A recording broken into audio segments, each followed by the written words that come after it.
Golden State Media Concepts Baseball Podcast. We cover everything Major League, from spring training to the World Series. We've got your favorite club covered, from New York to Boston to LA. This is the Golden State Media Concepts Baseball Podcast.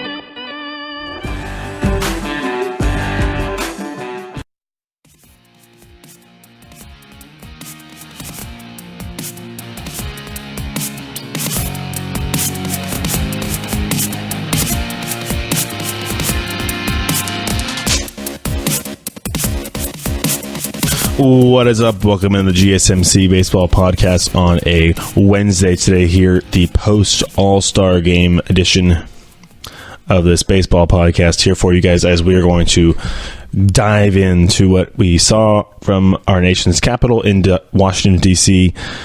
on actually from, I say All-Star Week. It says All-Star Week up there. It's All-Star Week because it's like they actually have today and tomorrow off, and then we get started again with baseball action on Friday. But today's show is going to be about this All-Star Game, the Home Run Derby, even the Futures Game. We'll talk about that as well, as that was on Sunday. Well, we still had some action going on Sunday. The youngsters, the next crop of Major League stars that we likely will see on the big stage, played a game. The World team versus the U.S. team from Nationals Park on Sunday, and it was actually a kind of similar. It's interesting the way that it went, because it's kind of the same way the All-Star Game went. It's a lot of home runs, a lot of strikeouts, a lot of walks, and that's kind of the way baseball is going these days, where the pitchers are really good, basically. Everybody's really good. And that kind of thing is, or a pitcher is really good, and he's going to strike you out a lot. He's going to strike you out probably a third of the time these days, maybe even half the time these days. However, they still make mistakes, and there's things such as oh, he's a good mistake hitter. Okay, well, mistakes used to be, okay, every once in a while, a mistake would get hit out of the park. Now, pretty much every single mistake, maybe it's the ball, whether the balls are juiced or what. I mean, there's all this kind of stuff. I mean, the balls probably are juiced a little bit. At least they were for the game yesterday. But they're hitting them. I mean, they're hitting good pitches out. They're hitting mistakes out. That we're getting all these home runs, and we had home runs on Sunday in the Futures Game that I believe was one. I think they had 4 home runs in it. I mean, it was a game that doesn't really, I mean, people want to pay attention to it because they're like, oh, who's the guy from my team that's going to be on here? But I mean, this is a game that is going to be, it was a win. It was a good little win for the U.S. I mean, it was 10-6 was actually the score of that game, but the U.S. was able to continue its a dominance, but I mean, there's a lot of good talent. It's funny because the U.S. wins this Futures Game more often than not, at least it has lately. And however, you look and see the big prospects coming up in Major League Baseball. Carlos Correa, he's not American. I mean, I don't really care. It's interesting seeing that. I mean, you see Gleyber Torres, all these guys coming up, who are coming from different countries from around the world. It's really the global game. I mean, I know football's a global game, but baseball, everybody comes here and they want to play on the highest stage. So that's the major leagues, and that's how we have to do. To play in this Futures Game, you get to do. It's a lot of cool things. But I mean, looking for this Futures Game. It actually was pretty interesting because they had a game. They had even a situation where they had a guy for the Peter Alonso for the Mets. He hit a ball out of the ballpark, out of the ballpark, gone. And I mean, this is what we're going towards. You see even the young players. You see the young players in the game on yesterday. Alex Bregman, that guy's 24 years old, hitting a home run. Scooter Gennett hitting a home run. We're going to break down the game completely in the next few segments. So right now we're just kind of doing a little overview. I'm going to also break down the Home Run Derby in the next segment as well. But no, right now the Futures Game is kind of a little commentary on the fact that, I mean, this is a situation where we're getting a really good look on what our sport is heading towards. And I mean, whether it's good or bad, I mean, I don't know at this point, honestly. It's seemingly that the majority of people think it's bad. Pure baseball purists think it's bad. All these baseball analysts think it's bad because we're losing excitement, which is, I mean, people, yes, home runs are excitement, but home runs are about 15 seconds of excitement, and they just happen. They're like flashes. It's like a goal in hockey or something like that. It's like, oh, that just happened. It's gone. Excitement in baseball is bases loaded, 2 outs, 3-2 count. That's excitement. Tension. Excitement. And if it was my decision, I would say yes, it's a little scary seeing that it's going this way. I mean, strikeouts are great and everything, but we're thinking more about the small, quick little thing. Oh gosh, exciting! We're right in front of our faces versus like the tension, the build up, everything that happens before, and then there's the streak of lightning that happens. The getting people on base, the actual intricacies of the game, moving runners over, getting situational at bats done the right way. I mean, there's so many different things to this game that are getting just lost. We're shifting over. We're getting too much. I mean, it's almost too much data. All this. I mean, I get the launch angle and obviously the exit velocity is great. It's only 2 numbers. Fine. But they have so much data on spray charts and percentages of where people hit the ball on every single pitch. They could break down a spray chart on every single different pitch. Okay, this guy hits fastballs to this side of the field more. This guy hits curveballs to this side of the field more. Okay, let's swing around the defense. The shift is, I mean, another big topic of the conversation in baseball, and you didn't see any shifts last night actually, so I mean, whether it was just like a situation where you didn't really want to mess around with it, but there weren't very many just hits, there weren't many singles at all. I think there was 20 hits in the whole game combined, and there was 10 home runs, so there you go, and a few singles and a couple, I think, double mixed in there as well. So I mean, no, I think the shift didn't really matter whether they did it or not. It's just interesting seeing how much. I mean, people were out there saying, "Oh, ban the shift." Like, no, you're going to tell an NFL team that they can't bring a safety down and blitz a safety. That's an abnormal thing. They can't change. Defense is, you can do whatever you want. It's defense. Actually, it's actually the word is defense. Defense, the fact that we call it a defense is completely misnomered. By the way, I actually just noticed. I'm like, yeah, that's actually right. And I think what was I watching? It was a NFL Network actually. I think it was the top 10 best defenses. I know this is a baseball show, Tom. I'm getting there. Just a little quick. There's the best defenses in the NFL, and one of the teams that they had on the list, their fans were the first fans to go defense. So we call it defense instead of defense. It's actually defense. That's the right way to say it, but it's defense. So the defense can position themselves however they like. If a basketball team wants to cherry pick and have somebody stand under the basket and play 5-on-4 on defense, they can do that if they wanted to. I actually think the owner of the Kings in Sacramento, that guy who wanted to, he was actually thinking about doing that, which is kind of funny. But it's interesting seeing the differences and the changes in baseball as we get back to baseball here. But defense should be able to go wherever they want, shift however you want. I mean, you see Joe Madden, when he gets bases loaded in a situation, he'll bring a fifth infielder in, which is the absolute right play. Your pitcher is pitching. Why would you want him to have to worry about covering the middle of the field too in a situation where he needs to make a good pitch? So just put somebody behind him so he can just worry about pitching, get out of the way, or not go after the ball if it's hit in the middle. You got a guy right there. Make a play. So, I mean, that's easy, especially in a situation where you're about to lose the game, or you can lose the game in one swing. You want to fill up the holes on the defense as much as on the infield as much as possible. So, shift. Yes, it's weird. Hitters have a trouble hitting around it, but it's called adjustments. And the defense, it's amazing. Hitters pull the ball into that hole all the time, lefties especially, or up the middle. That's where they're trained to hit. Defense just adjusted. It's amazing. You just adjusted. But hitting obviously is a lot harder to adjust because, I mean, it's millimeters and fractions of angles and things like that can affect which way the ball goes. You can't really, nobody really can do that where you back control that much. I mean, it's just like really the slightest change can affect, you can't try and hit it to the shortstop, but especially when you have 95 plus coming at you. I mean, that's pretty much, I think what's the average fastball velocity? It's like 94 or something this year, because everybody throws gas, just gas. I mean, you saw I think I have to look up the average fastball last night at the All-Star game. I think was 97, I think it was, or 97, 98 was the average fastball velocity last night. I mean, all these guys throw absolute smoke, and the hitters can hit it. They can hit it. You throw hard, they get around on it, it's going to go far. It's called physics. Every action has an equal and opposite reaction. I mean, come on. You throw 100 at him, you think it's going to come off the bat at 100 if he squares it up? No, it's going to probably come off a little harder than that. It's going to go over the fence. I mean, launch angle, all this stuff, these guys are learning. Watch the home run derby. Watch Kyle Schwarber swing. The guy he was the pioneer when it came to launch angle. He did it. He had that kind of swing before. Everybody else was changing it. And there's no more gap to gap line drive hitters, foul pole to foul pole. It's called hitting homers.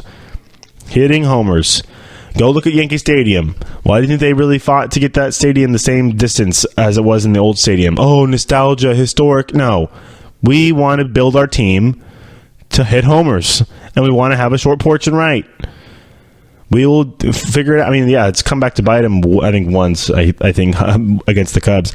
But or some, I can know, maybe against the Indians. Somebody hit a home run that just snuck over the wall in right field, and I was just laughing so hard because Aaron Judge is reaching his glove over. It's like, oh, if only this wall was a normal depth, I would catch this ball with a can of corn, and then he would probably have about 3 less homers as well. But I don't need to go on my rant on Yankee Stadium's wall anymore. That's kind of, I don't need to beat the dead horse. But Major League Baseball, whether they're going, there are some changes they need to make. The gameplay, there's only so much you can do. Analytics are going to define a lot of things. There's a book out by it's actually interesting. It's the same guy who wrote the article 3 years ago or 4 years ago now that said or it was 3 years ago, that said the Astros would be, he predicted the Astros would be the World Series champions in 2017, and they put that on the cover of Sports Illustrated, and that was actually a really ballsy thing to do, but they won. They did, and that's Ben Reiter. That's right, Ben Reiter is the guy who did that. And he wrote this book called Astro Ball, and it documents how the Astros built their team. They just tanked. They were terrible for 5 years. They just got all these draft picks. Yeah, they did do that. That's true. They also made some trades. J.D. Martinez used to be an Astro. Hunter Pence used to be an Astro. They traded them away. Judd Lowry traded him away a couple times, I'm pretty sure. So they've made some moves. They've given away people to get people, and then they've also been able to get moves themselves, acquire big players themselves with some of their farm system that they've been able to build up. So they're using a combination of analytics and old-fashioned scouting as well. So it's a combination, which is kind of what I could have told you was going to be the formula. It's always equal. I mean, it's kind of like everything in moderation. You don't want to do too much of one thing. You want to do equal amount of everything, or both things if it's just two different things. So in this situation, it came out to be that, hey, let's do a little bit of this, a little bit of that, little new school, little old school, and we'll figure it out. Hey, they won a World Series. I mean, obviously, they got Justin Verlander in a trade that was very interesting because they did it after the non-waiver deadline, and he had to pass waivers, but fortunately his contract was so crazy with Detroit that he passed through waivers very easily. Nobody wanted to take up that contract except for the Astros, so they got Verlander, and it paid off. I mean, it's pretty easy. They're sports. You pay somebody lots of money to do something, and you expect them to do it in the future. It's not because of what they did do, it's because of what they're going to do. They fulfill that expectation, done. You're good. They don't, you're done. You're not good. That's about it. It's kind of yin and yang kind of situation, 50-50. I mean, there's a middle ground, but I mean, Verlander, talk about an investment. Talk about, I think investment's the only word I really need to say. Talk about an investment. Look at that. You won a World Series, and now you're a favorite to win it again, and win it again, even in a league this year that has two very, very, very good teams out east in Boston and in New York, but they're still better than them. The Astros are still better. Sorry, that was a weird whisper. No, the Astros are still better than them. You know that, right? They're still better than. I think they're better than the Yankees. And I don't know about the Red Sox. Might be a better matchup because the Red Sox, I think, are more. They're built better for playoff baseball. I think the Yankees are too reliant on the home run. They don't have enough pitching. The Red Sox do. They have Sale and Price and Eduardo Rodriguez if he could be healthy, and Rick Porcello as well. So I mean, those are four solid guys, and you only need three. The Yankees have one. So I mean, figure that one out. All right, that'll wrap it up. I know I kind of went a little tangent right there. We'll come back and do some All-Star Game talk. I wanted to get through this first segment before we really dive into the actual. We're going to do the Home Run Derby first. Home Run Derby first, then the All-Star Game, and then we're going to do some outlook for the second half in the season and the final segment of the day. Also talk Manny Machado trade, as he looks like he's going to be jumping on the plane to Los Angeles or wherever the Dodgers are going to start their second half of their season to play for the Dodgers in Dodger blue. Gross. But you know what? If the Dodgers want to fleece their minor league system for Manny Machado for 2 months, because I doubt he resigns with them, go ahead, do it, because you're probably not going to win the World Series this year anyways. Clayton Kershaw's not healthy enough, and you don't have a good enough bullpen. There you go. All right, we'll be back in a little bit, and we'll talk the Home Run Derby and on the other side.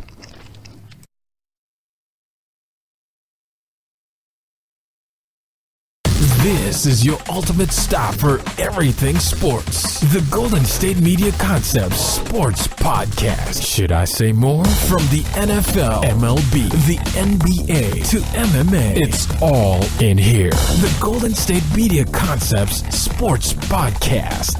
Listen now.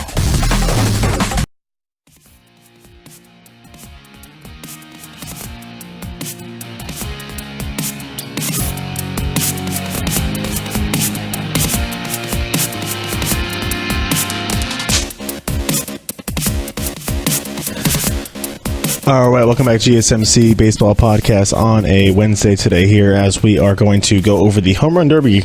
As I looked at it, we previewed it. I picked wrong. Well, I mean, I didn't really pick. I kind of was being a little weird. I think I picked Jesus Aguilar.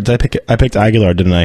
He got beat in the first round. So, and this new bracket style it's kind of ruthless, honestly. I mean, Rhys Hoskins hit 20 homers in the second round and he lost. I mean, that's just it's rough. I mean, 20 homers in the round, and the guy. I think he got beat by Schwarber, and so Schwarber got to the final, and then you had Bryce Harper versus it wasn't Baez, it was Baez whoever beat Baez. It was the other Bregman lost. Bregman lost to Schwarber.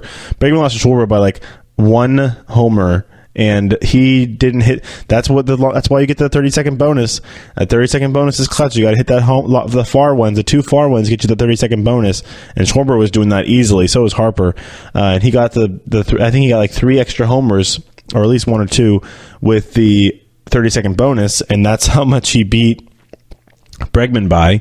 Bregman being the only American Leaguer in that, but he hit. I think he was like 16 to 17 or something like that. Bregman hit 17 and Schwarber hit 16, and then Schwarber hit 17. But he had that 30-second bonus, so he had that 2 extra that put him over the top. I mean, he went first. Schwarber went first. Sure, I think Bregman.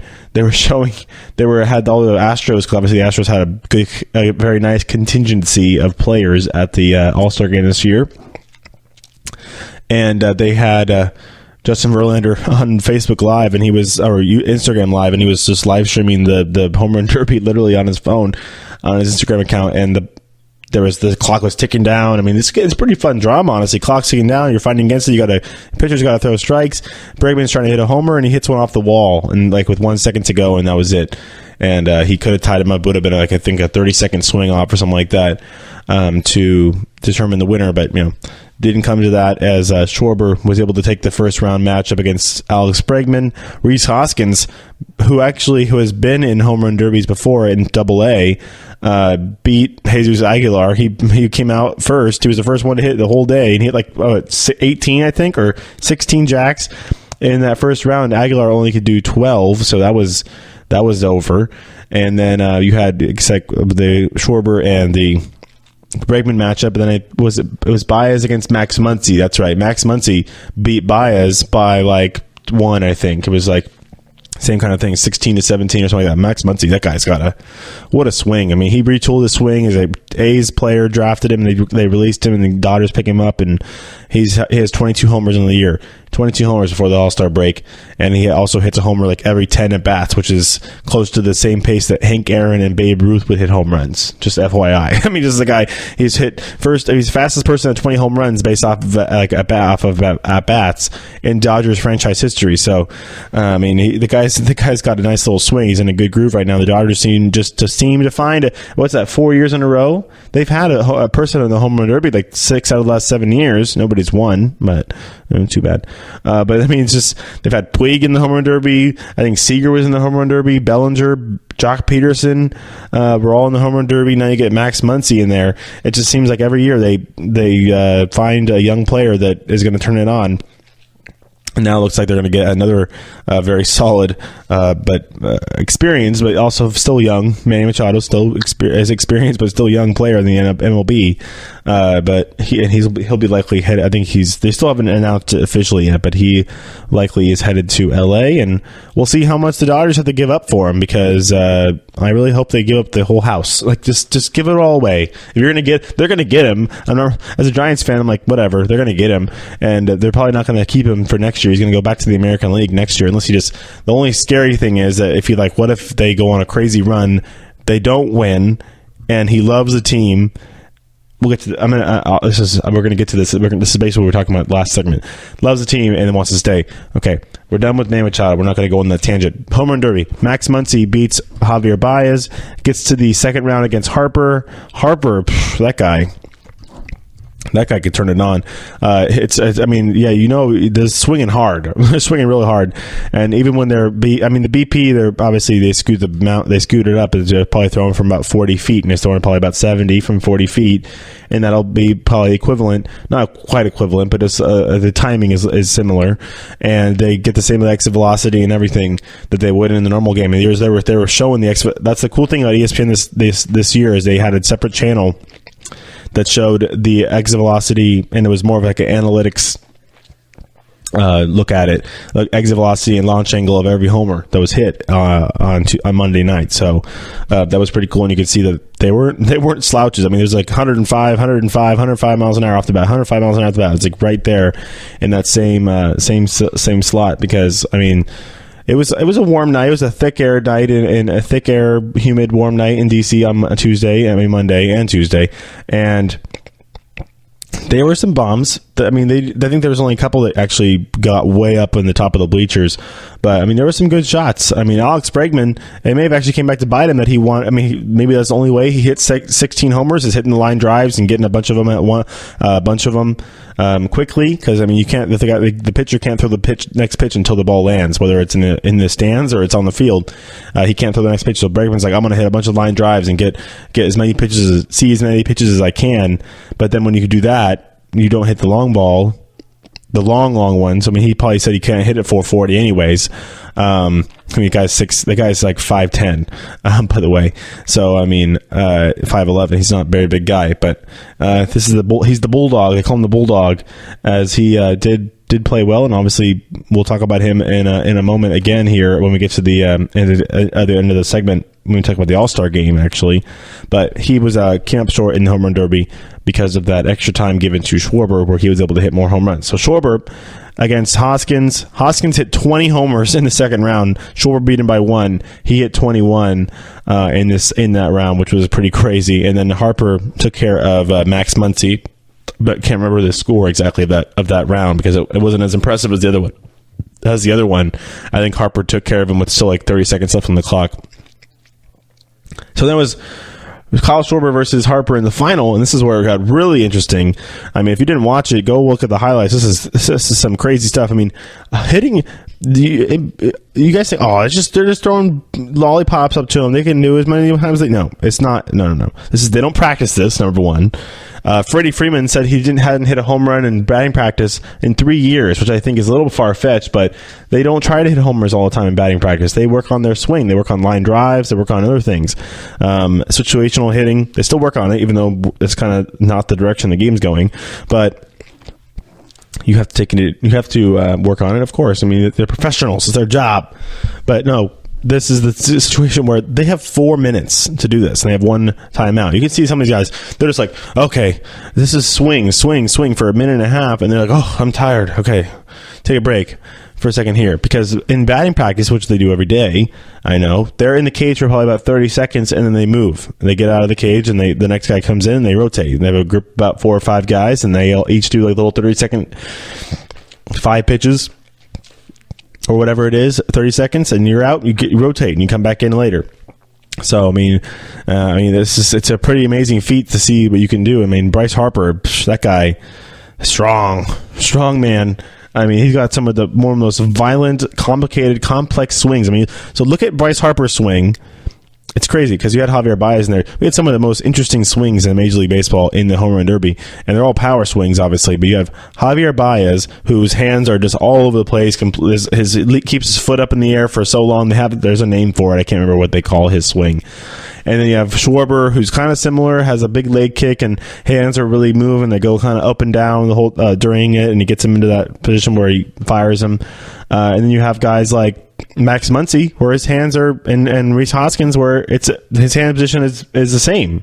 He's early hand position load. He's right there. It's the front side. Boom, come through the ball, hit behind the ball. I mean, they all do that. They all hit behind the ball really well. But you could see that some of these more complex swings, Bryce Harper, where he's moving everywhere. His foot's kind of turning inside, and he's torquing himself and everything. I mean, yeah, it's generating power. It's just the guy is obviously hitting 219 this year. Maybe wants to simplify things a little bit. I think actually it doesn't really have anything to do with the swing. The guy's had the same swing forever. He knows how to swing like that, and he swings hard, and it works. I think if you want to talk about Bryce Harper and why he's hitting 220 right now, he's swinging. He doesn't want to walk. He doesn't want to walk. Barry Bonds was okay with walking. Barry Bonds has a career 289 batting average or 290 something batting average. Or I think it might be 298 career batting average, which is pretty crazy for Barry Bonds because he walked. He didn't care. I'll take first. I'll walk. If you're Bryce Harper, I'd go to some speed training and become a base stealer. Become a power hitting base stealer, and they won't walk you. That's what Barry Bonds did. Barry Bonds had a 30 for 30 season. He ran. He got as fast. If they walked him, he's still second. Okay, you just walked me. I got a double. Thank you. Thanks for my free double. Like, if you're Bryce, go to speed training, get faster, and they won't walk you as much. You can still keep your power. It's going to build your legs up more. Just get faster and start stealing second base every time they walk you. Because right now, the reason why he's hitting 220 is because he's swinging at balls. He's expanded his strike zone too much. He's swinging at balls. He's not getting his pitch in the zone because they won't throw it to him because they don't want him to beat him. He's very good at hitting home runs. He's still got 23 home runs in the season or something like that, 22, 23 home runs in the season. He's still very good at doing that. So pitchers are probably worried about it. He's swinging at bad pitches. He's making weak contact. So I mean, whether he doesn't want to walk, I've heard reports saying that he doesn't want to walk. He feels like he's walking too much. Pitchers aren't pitching to him, which is their right. Take your base, buddy. Take your base. Get faster. Steal second. They'll stop walking you. If you steal 10 bags in like 2 months, they'll stop. They'll start throwing you more strikes, trying to get you out. I mean, and now these days, obviously, maybe it's too late because they're already throwing you pitches now. These days, they actually think they can get you out, but they're throwing them off the plate away. They don't really care. The thing is, the Nationals, they're 48-48. That team is kind of weird. They don't really have. They have Harper and Zimmerman and Rendon. And Rendon and Zimmerman are decent players. They just aren't the big names that are going to scare pitchers into pitching to Bryce Harper. There's nobody in that lineup they can put behind him to make them pitch to him. Aaron Judge has Giancarlo Stanton. Do you want to walk Judge to face Stanton with a runner on first base? Okay, there's a 2-run homer waiting for you. So I mean, you got to pitch to him. The same thing. Whoever hits in front of Aaron Judge. Why do you think Barry Bonds eventually got pitched to when the Giants were really good in 2003, 2002? Because Jeff Kent. Jeff Kent was an MVP caliber player. He hit cleanup for the Giants. So the pitchers had to pitch to Barry because Jeff Kent, if you walked Barry, Jeff Kent would come and hit a double or but Jeff Kent, he hit homers too. But Jeff Kent was a perfect player to play behind Barry Bonds because Barry would get on anyways, probably, if you pitched to him, and then he'd steal second, or he'll get second, and then now a double scores him. That's how they do it. The Giants were very good back then with those two, with that tandem. Also, they had very good other players too. So, I mean, that's how you can construct a lineup sometimes. You need to have support, and Bryce Harper, he does not have enough support out in D.C., and that kind of makes me think that he's going to, obviously, I think he's going to leave at the end of the season. This is a conversation for another show, but yeah. All right. Well, this is the end of the segment. I do. The home run derby was awesome, guys. I mean, if they'll re-show it, guys and gals out there, they'll re-show it on ESPN. If you haven't seen it or recorded it or whatever, go watch it. At least go watch the final round. It's pretty crazy. Schwarber puts up a great round. I think he puts up 18 in the first. He goes first, puts up 18 in that first round. And Bryce Harper puts on an absolute show. He has to hit like 8 or 9 homers with 30 seconds to go, and he does it. And then he gets that extra 30 seconds to win it, and he does it with 2 swings. He took one swing. Didn't get it. Second swing, got it, and he walks off, bat toss and everything. And his teammates go and give him the trophy, which is pretty cool. So go watch the home run derby if you can. If you have it recorded, or it's going to be replayed on ESPN, surely, as they do usually do that during the dead time here. As there's no baseball for the next 2 days, it is the All-Star break. Really, the break now. The festivities are over. And we will come back after this break and actually give you the recap from the game that happened yesterday. So we'll come back and then do that next. Stay tuned.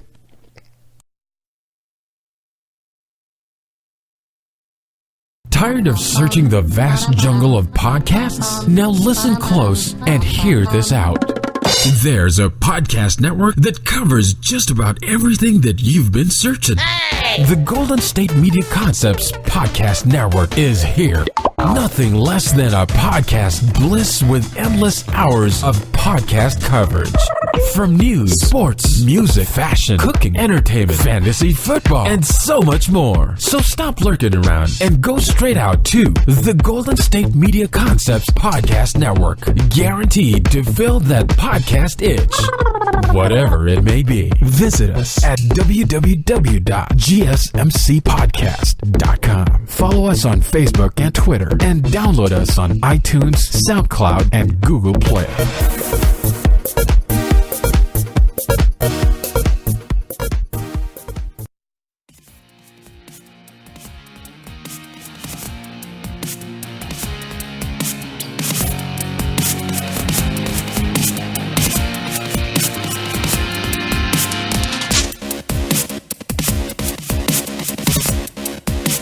All right, welcome back to GSMC Baseball Podcast. Here we go. Segment number 3. Home Run Derby number 2. That's what kind of some people called that All-Star game last night, as there were 10 home runs combined in that game, and they scored 11 runs from the 7th inning and on. It was a 2-1 game. It was a 2-1 game, I think. 2-1 game. Then we had a game-tying home run by Trevor Story. I mean, all the runs were scored except for one by Homer. You know that, right? And that's just it's a perfect microcosm of the way baseball is going. So we'll start it off in the I think it was the 2nd inning. We had a home run by none other than Aaron Judge, of course, for the Yankees. So the Yankee fans can go crazy as the American League jumped out to an early lead with that Judge homer. Then they actually took a 2-0 lead with the Mike Trout home run off of Jacob deGrom, and that was Jacob deGrom threw him a 92-mile-an-hour changeup, and he crushed. I mean, absolute laser beam. They showed the slow motion of his bat on ball contact. I mean, talk about smothering. I mean, he didn't slice the ball. He didn't get on top of it, or he did actually get on top of it, but he didn't get on underneath it. He was on it. Behind the ball, bat completely flush against the leather. I mean, it was crazy. I mean, just sweet music to baseball fans' ears and eyes, because it's amazing to see what he can do. Question though, Mike Trout, does his legacy tarnished because he doesn't have a ring? Does he not have he can't, he's being comped to the likes of Willie Mays and the leadership of Derek Jeter and all this pedigree he's gotten, but he's not been on a team like Derek Jeter was. Willie Mays got a ring, and unfortunately way back in New York in '54, but I mean, almost had, he went to a World Series again in '62. The Giants did. So I mean, Mays had a little more pedigree there when it comes to championship baseball. But I mean, we'll see if Trout gets there, and we'll see what team he gets there with, because it ain't going to be the Angels. I'm telling you right now, it's not going to be the Angels. They were passed up. I mean, it's like watching a bullet train pass a snail. The Astros, right past the Angels, like on their way to championships. I mean, Astros went past everybody. I mean, the thing is, the American League West is hilarious because the Astros weren't in the American League West. They've been in the American League West for like 8 years, and they win the World Series out of that division. And the A's, I mean, the A's have won the division like 3 out of the last 5 or 6 years too. So I mean, it's not always the Astros. I mean, it's not always the Angels just sneaking away a series. I mean, a division win. They've also allowed the A's to beat them in their division with that low payroll. Well, then the Angels went and spent all that money on the wrong players. I mean, Pujols is fine, but really, C.J. Wilson, okay. All right. Then back to the actual game. Sorry, Mike Trout though. Gotta love Mike Trout. He had a great game.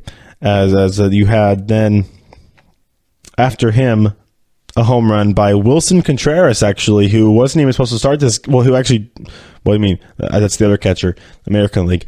Wilson Contreras, who just sneaked a victory in the balloting to beat out Buster Posey for the All-Star nod.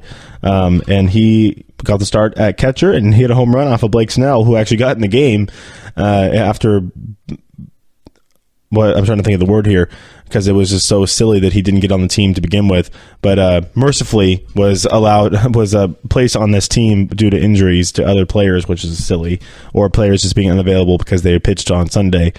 So I knew that was going to happen, but it's just silly. A guy who's 12-4 with a 2.08 ERA had to wait to get selected to the All-Star game as a second fiddle. But whatever, he got to get in the game, and he gave up a homer, but he actually pitched pretty good too. Had a couple strikeouts, I had 3 strikeouts as well. So I mean, he's pretty dirty, nasty pitcher.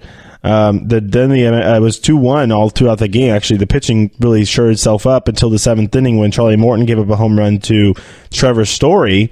As he had a line drive over the wall in left field. That was another ball where he just got all of it. Just absolutely crushed. A line drive home run. 2-2. And then the top of the 8th happened. And it was 2 on, 2 out. It was Josh Hader, who...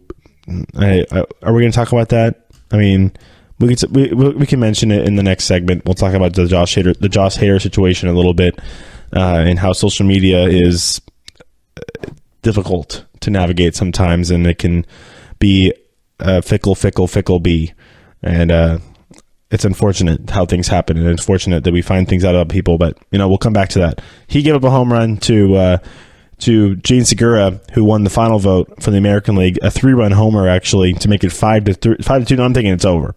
I'm like, no chance. AL's had some great arms in the bullpen. They got, I mean, obviously they got Edwin Diaz. I mean, who hadn't even pitched for them yet? Who had yet to come in after Morton was Diaz and then Jay Happ. So I mean, they already actually had thrown Trinan out there too. But I mean, Trinan actually had a great outing. A's closer, he's nasty. Didn't have any strikeouts, but I mean, he a perfect inning. But no, the home run came after Joey Votto dropped a pop up in foul territory, right on the railing of the dugout. He reached his glove out, hit him in the palm of the glove, and popped out. So Gene Segura got another chance, and he took advantage of it and put one in the bullpen in left field to make it 5-2. So I'm like, okay, this is pretty much wrapped up. They're going to put Diaz in there. They're going to have Morton finish up, and Diaz is going to close this out in the 9th inning. No problem. So what happens? Oh, Christian Yelich flips one out to left field. I mean, that was, if there was any home run that makes you think the ball was juiced, it was that one, because he didn't look like he got all of that one, and it just got out over the wall in left field. And then you had to almost make it 5-3. You got a runner on now, and Diaz. So that was actually off Morton as well. The home run by Yelich, and then Diaz gives up the home run to Scooter Gennett, 2-run shot, tie game. I'm like, oh my goodness, that ball was crushed too. That was no. I don't think it didn't matter if the ball. Some of these home runs, the ball didn't matter if it was juiced. Judge's ball was crushed. Bregman's ball was crushed. Trout's ball was crushed. And so was Scooter Gennett's. That ball was crushed too. So I mean, Segura's ball was crushed. I mean, there was a couple cheapies, like the Springer homer was a cheapie as well. We'll get to that because it was 5-5. So we go to extras, top 10, and we get George Springer. Or actually, no, first is Alex Bregman, the Astros third baseman, and he goes yard. He takes a high fastball and puts it over the wall off of. That was off. No, it wasn't off Brad Hand. It was off Ross Stripling. Brad Hand pitched a clean top of the ninth. Good guy, good closer there for the Padres. Good pitcher. Then Dave Roberts tries to throw his his own player a bone. This is why sometimes it comes back to bite you when you have your own players in the game. You want to try and get them in the game. Like his first. Okay, Ross Stripling's had a great season. He's like got a 2.08 ERA or something like that. And he's not the same kind of caliber as these names of you see on the other team. It's just not. And you probably had some other options, but they go to Stripling, and he gets shelled. So it is what it is. Gives up the home run to Bregman. The second one right after, I think it was the next pitch, he gave one to Springer as well. So you have to actually, Springer's was the opposite field one. There was no cheapie about that. So you got to give Springer his due diligence. I thought there was one that just snuck barely over the wall. It may have been, I think it was the Yelich one that was pretty much the only one like that. But Stripling gives up the back-to-back homers.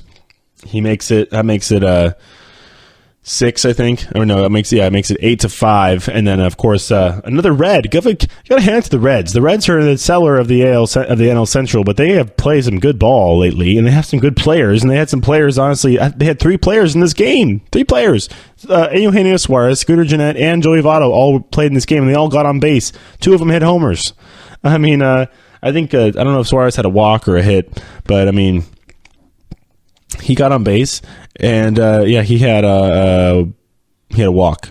No, he went. Why did they say he got on base? He struck out. Maybe he got on with strikeout, but it doesn't matter. They had 2 home runs. The Reds guys did. Scooter Gennett and Joey Votto both went deep. Votto went deep to make it 8-6 in the bottom of the 10th, but that was all they could muster against. I think it was Jay Happ who actually stayed in there and got that win because that was it. I think that was it for the American League. All their pitchers they had left were guys that were not supposed to be used because, I mean, teams like, they'll tell AJ Hinch, hey, this guy pitched on Sunday, or I think there's also a rule too. But, I mean, Trevor Bauer, he pitched on Sunday. He wanted to pitch on Tuesday, but he was not allowed to. And wasn't needed as well. So I don't know if they would have gone past 10 innings if they nationally tied it up again. That we've had a game ended a tie after 10, which is why they put that rule in that made the game matter, because they said this one counts after the tie, and then they got rid of it because it's just kind of a silly rule.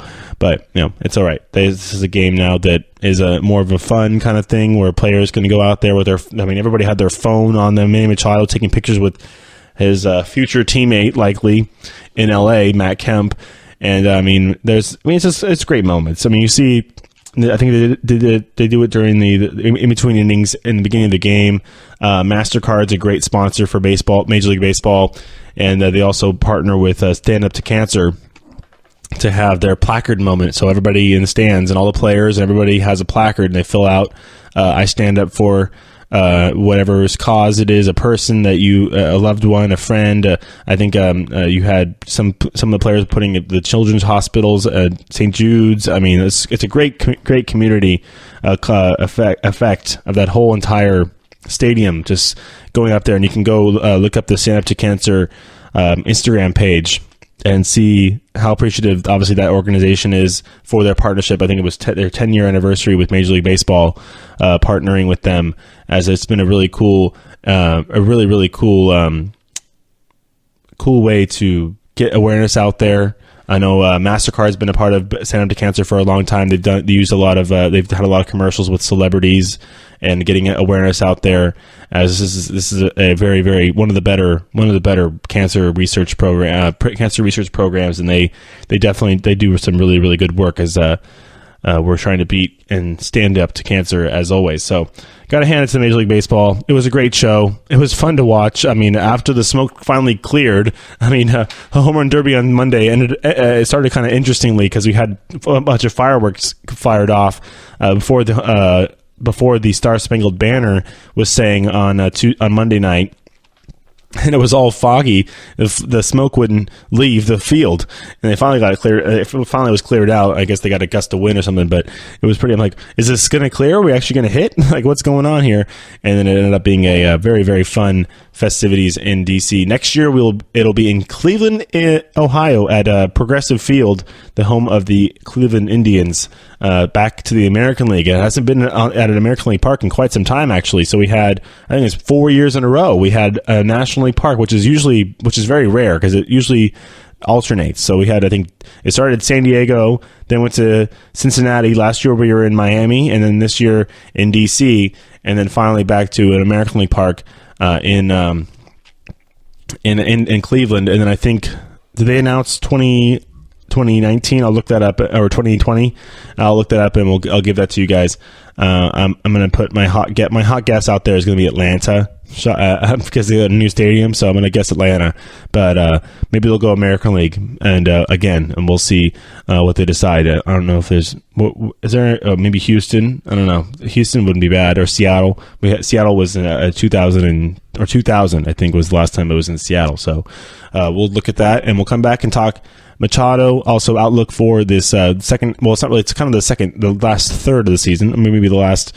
I don't know. You could split it up because they've already played a lot of teams have already played upwards of 90 games, so they have only about 60, 70 games to go with the season. So yeah, maybe the second third of the season really coming up here. So everybody stay tuned. We'll be right back and talk baseball as always.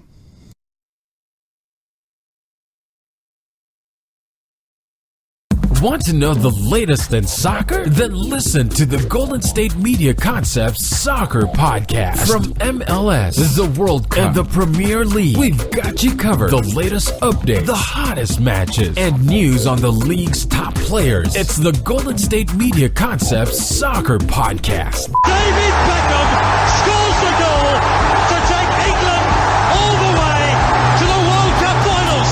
Listen now.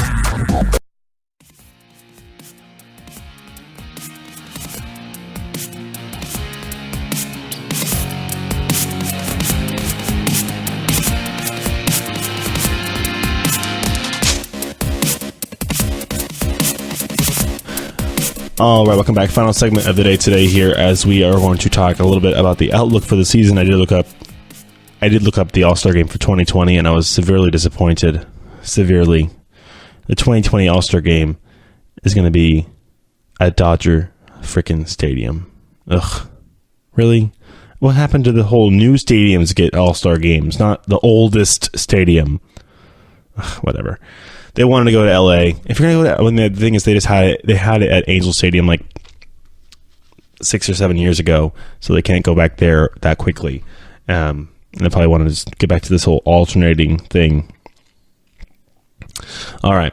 Well, yeah, that's kind of disappointing, but it is what it is. It's actually not that disappointing because it's right there in LA, and I can go if I really wanted to. Who knows? Might be living there by then. So.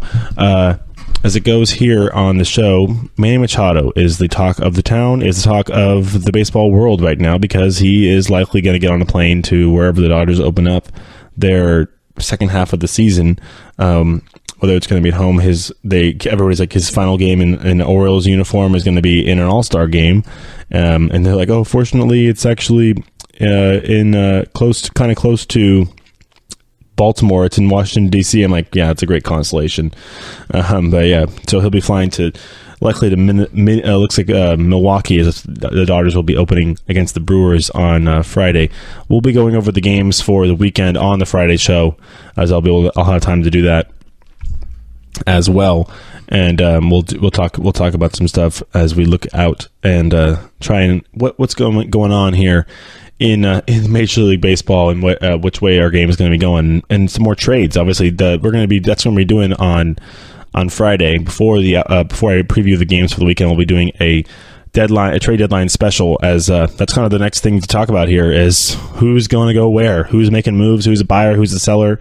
We'll pick out some teams as on Friday is the 20th, so it's actually that's a good time to start. It's 10 days before the deadline, and we'll be seeing some hot stove action. As I mean, if you want to get a little head start with me, like I will be for sure. Obviously, you go to MLBTradeRumors.com and you'll find literally everything you need. I mean, it's a one-stop shop. It's kind of amazing how they're able to kind of compact everything, every little report from every beat writer and everything. They kind of compile it down and give you different little reports. And obviously, if there's any breaking news, that's what Twitter's for. I'm just kidding. Well, actually, that is true. Twitter is pretty awesome about that when it comes to breaking news. But obviously, these days, once something happens, I don't have to look it up. I just get it. It'll pop up on my phone for me. It'll give me an alert. And if you're plugged in, you'll have the same thing. But if you're not, come back and listen to the show on Friday. We'll talk about it. We'll see if Manny Machado is a Dodger by then. He likely should be. I mean, it's already. I've already seen reports. The Athletic reported that the trade is imminent, and they're just deciding on who is going where. So it's going to be finalized by the end of the day. Well, I think is there like a moratorium or something like that? They can't do any deals during the break or something, or maybe they'll wait till tomorrow to do it. So we'll find out. And the Dodgers, I mean, it's funny because you see as a Bay Area person and a Giants fan who hates the Dodgers. Honestly, I do. I'll be impartial with them for the show, but deep down as a fan, I'm not going to root for them whatsoever. Not going to be happy when they succeed, believe me. But we'll still report on them as we should, very unbiasedly. They're going to get Machado, and it's going to be very interesting. I'll put my Giants fan cap on for a second here and be like, yes, give away all of your prospects to the sorry Orioles and take Machado for 2.5 months so he could just leave you at the end of the year when you don't win the World Series and he can go to the Yankees. There you go. Actually, I think that he's going to go to the Phillies because they're going to offer him more money and he can actually play shortstop there. They have Scott Kingery, but he can go play for second base, or they can move somebody else. So it's not a big deal. Move Cesar Hernandez somewhere else too. So I mean, they could figure that out. The White Sox, the Yankees have Didi Gregorius playing shortstop, and they have Gleyber Torres playing second base, and they have Miguel Andujar playing third base. So we're going to trade Didi. They're not making a deal right now, but maybe he's a free agent. I have to look at see what Didi Gregorius' contract situation is and what the Dodgers, the Yankees are going to think about doing in the offseason. But that's way off as far as it goes when it comes to the outlook for the season. The American League is kind of wrapped up, except the A's are making it interesting. They're only 3 back of the Mariners, and they're making it interesting out there as the Yankees. They're making it interesting out west. In the East, the Yankees they did, I think a 4.5 game lead for the Red Sox at the break, which is pretty crazy. That's gonna be tough. Yeah, 4.5 game lead for the Red Sox. They do have probably at least a handful of games against each other head to head, that's where the Yankees are definitely going to pick up ground. Like I said, they're both going to beat up on the teams that they play. The other teams, it's going to come down to the head-to-head series, and it's also going to obviously come down to how they play against the lower level teams. I mean, the Yankees split a series against the Orioles. They can't be doing that. They got to get at least 3 out of 4 of that series if they want to keep pace. Because the Red Sox, they don't lose to pretty much anybody. They win a lot of baseball games. So I mean, they won 9 of the last 10 games going into the break. So talk about hot. And they have the pitching to keep it going. The Yankees don't really. So whether it's going to be a Jake Happ maybe going down from Toronto to New York, or I think maybe a Cole Hamels going to New York, there's going to be somebody. The Yankees are going to get a pitcher. They're going to get one. It just depends who it's going to be. The names kind of on the list, like maybe a Chris Archer. If he's healthy, I'm not sure. I don't think the Rays would move Blake Snell quite yet. But definitely a Cole Hamels could be help for somebody. Maybe Michael Fulmer. from the Tigers. Maybe Carlos Rodon from the White Sox if they want to try and get some pieces for him. Those are all names that could go as well. I mean, if you look at some of these lower level teams that are going to be moving players, you're going to think about who is going to be sellers. You think about, okay, who is going to be sold and who's going to be most on the hot seat there, or at least on the trading block out around the league. So we're going to do like I said, we're going to do a trade deadline special on Friday for all 3 segments. We're doing it all 3 segments. There's no games to cover on Friday, so we'll do it all on Friday. The game, the hot stove will be burning up, and we'll also talk about Machado as well. So I mean, what do you think? Let me know on Twitter. Tweet the GSMC Baseball and let me know what you think about the Machado to LA situation is.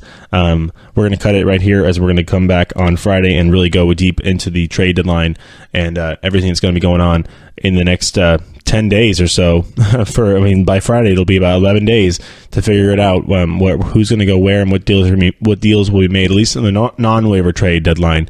You always can pull an Astros like last year and have somebody pass their waivers, and then you can get a trade done. But this is a non-waiver trade deadline. It's July 31st, and we are creeping up on that as that's going to be the next talk of the town. We talked All-Star Game. The All-Star Game is over. American League wins for the sixth year in a row. We got a bunch of home runs in a game that scored 11 runs in the late innings. Whether it just got hot or something all of a sudden, or whatever it was just the pitching. I think it was the effect of Charlie Morton becoming Charlie Morton again, and Ross Stripling not being as good as everybody thought he was. I mean, that's what I think, or just good hitters. I mean, that's the thing. Good hitters, good pitchers. You're probably going to get a lot of. I'm not surprised that this happened yesterday at all. Because when good pitchers make mistakes, good hitters hit them far, and then that's about it. They don't make very many mistakes. You even had some good pitchers last night get hit out, but you also had some really, really good pitchers get swung and missed on, and strikeouts. Also, a lot of strikeouts. I think we did 25 strikeouts yesterday in that game. So, I mean, if I can do some quick adding, I think it was the NL had 12 strikeouts and the AL had 13. So there you go, 25 strikeouts yesterday. All right, everybody have a good Wednesday. We'll be back on Friday for another edition of the GSMC Baseball Podcast, where we'll, like I said, do the trade deadline talk. Basically, here on out until July 31st, the next few shows, we'll have a lot of trade talk, but I mean, I want to do a lot of it on Friday because on Monday, Wednesday, Friday next week, we're back to the swing of things with our game coverage. So we'll be back on Friday. If you want to hear about some trade talk, come in and tune in on Friday. Tune in every day. Tune in to all the shows. All right. Everybody have a good Wednesday. Talk to you later. Bye.